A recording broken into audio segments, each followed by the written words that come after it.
the past experiences. So you need someone who's a designer, okay? Do you need specific kind of experience before, like working in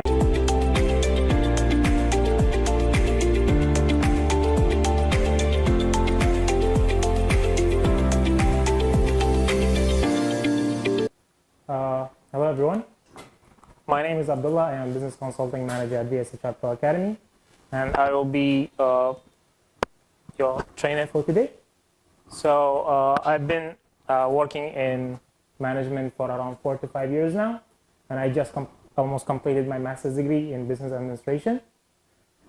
So today we will be talking about recruitment process. So what is recruitment process? It's a process that companies or like teams follow in general in order to acquire the human resources and filling up the vacant positions that they have in the company. So why have a process? In order to source the best candidate, ensure that the process is happening at an efficient and effective way. So if you don't have a process, it will be very randomized. So it might cost you more time. You will not know actually how much time or resources you needed to acquire someone.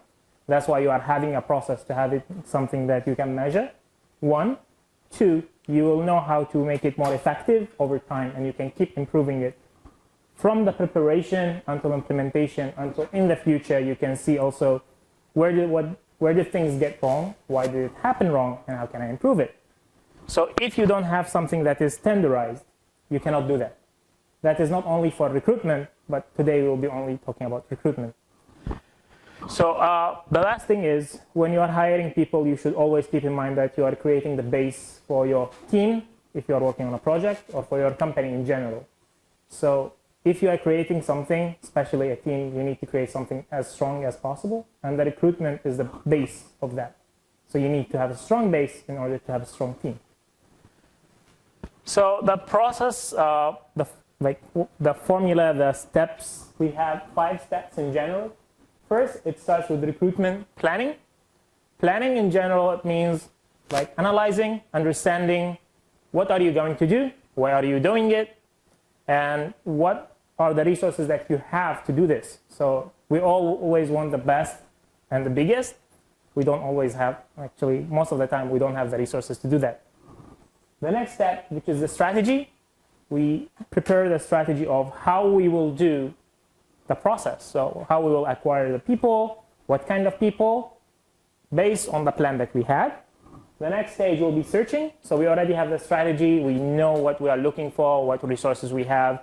We start to search for the candidates. So how can we identify them, and how can we get them to apply, basically. After that, we have screening. So we have, for example, 100 people applied for the position, or 10 people. We only need 1. So how can we choose this person? We cannot just randomly pick. We need to make the best choice for the organization and for the team based on the requirements, based on the culture, based on our weaknesses. So maybe we need someone that we are not good in IT. We need someone who's good in IT, even though it's not their position, but it's to support the team in general.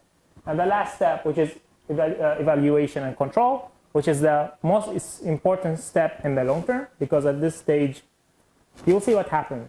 How much did it cost me? How much time did it take? Where did things go wrong? And how can I improve them in the future?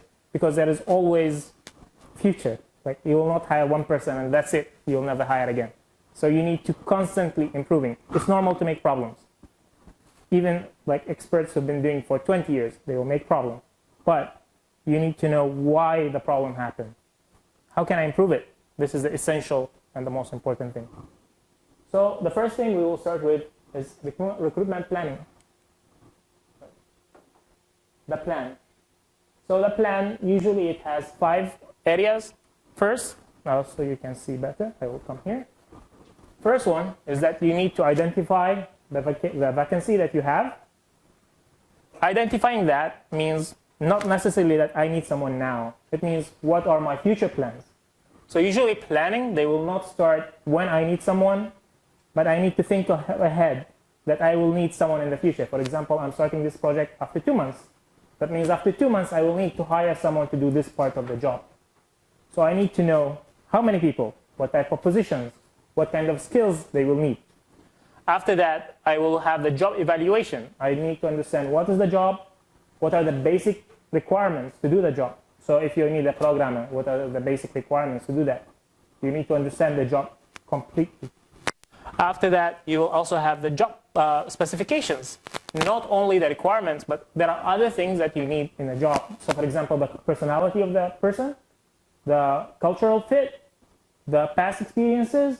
So you need someone who's a designer, okay? You need specific kind of experience before, like working in NGO, for example, because it's quite different and you don't have that experience. Maybe if you have that experience, you don't need someone to be very specific requirement. So you need to understand what are the specifications of the job as well. Then you'll prepare the job description. So what are the tasks, what are the requirements, what are the benefits for the person. To prepare the description, you need to involve all these information that you gathered so far in the planning phase. After all that is done, you need to have a budget and documentation. So you want to hire someone, you will need a budget to hire someone. Most of the time, if you just post online, make a post, you will not get the best results. Or even if you just want to post online, you will have to interview them, you'll have to test them, you will have to screen them. This is someone using their time. This is a resource. Especially if you are hiring someone, that means you will be paying them to do this process. So that means you need a specific budget. You need to understand how much is your budget for the hiring, not for the position. First, and then also the position in the job description, you will also need to know what is the range for the position, for the salary. So you have two expenses here. One is the acquisition, the cost to acquire the person. Two is the salary or how much you are paying for the person. So after that, we'll have the next step, which is a strategy, basically. But before we go to the strategy, here, let me go back, sorry. I don't know why it's not going back.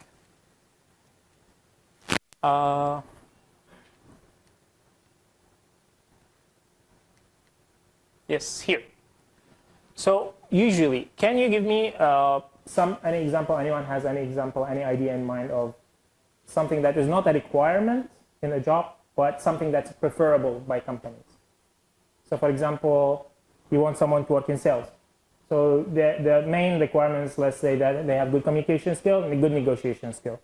But it's an IT company. So what kind of other specification you would expect they will ask for? Do you have any idea? It's not necessary for a salesperson, but it's necessary for the company. That can be, but this is more of a requirement. I'm talking about that for the company as a whole.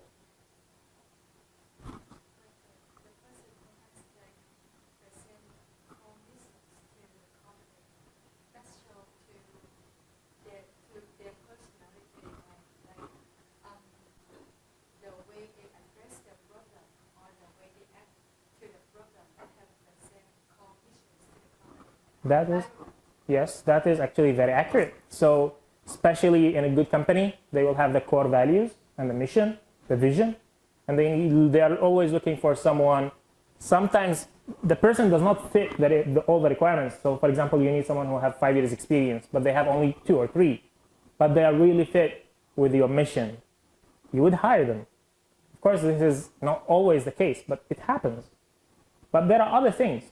So for example, you mentioned about IT. So usually in IT companies, they are looking for an agile. Do you know what's an agile business environment?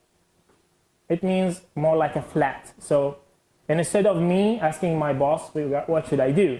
They are looking for someone who does things directly, quickly, because IT is constantly developing. They don't have time to waste. If I don't do it today, someone else is going to do it. So I need to do it as fast as possible. So they are doing something called agile. Agile means every team is in charge of itself. They don't need to go back. For example, if you are working in a bank to do something, you will need a lot of reporting, a lot of steps. So banks, they will need someone who's very disciplined. Compared to an IT company, they are looking for a person who's more easygoing, fast, quick learner, interested in change, and they can do things autonomously, by themselves. So this is not, you cannot mention that as a requirement because you cannot quantify it. It's not something like I can see in a CV. It's something that you have to figure out during the process of interviewing the person, getting to know them. So this is what I mean by it's not a requirement, but it's a specification for the job that you want to have. It's not necessarily in your job description. So many companies, they will not put it in the job description for, why do you think companies, they will not put it in the job description?